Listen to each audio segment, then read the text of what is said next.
रासोल प्राथमिक स्वास्थ्य केन्द्र में मानसिक रोग चिन्हट और चिकित्सा शिविर 5/12/2025 शुक्रवार रासोल ढेंकानाल।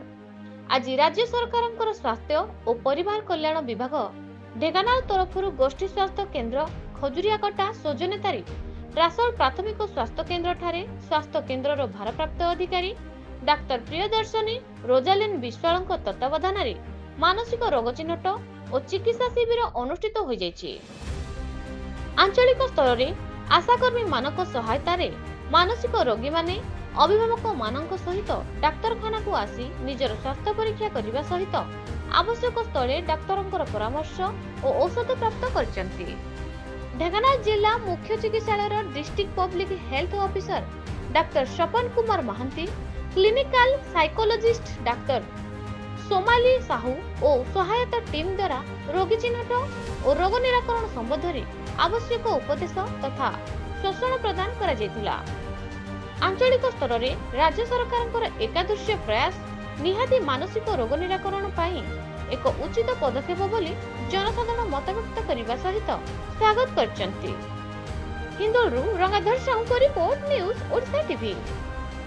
मेडिकल ऑफिसर आज 5/12/2025 ये मानसिक रोगी चिन्हट गोटे सरकार तरफ कैंप कराई आम डिस्ट्रिक्ट हेडक्वार्टर स्पेशलिस्ट आसी बहुत भल चलला प्रोग्राम।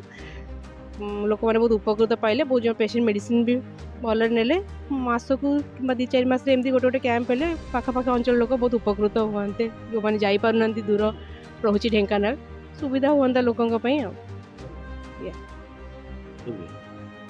मु doctor Swapan Kumar Mohanty, district public health officer DHS Dhenkanal.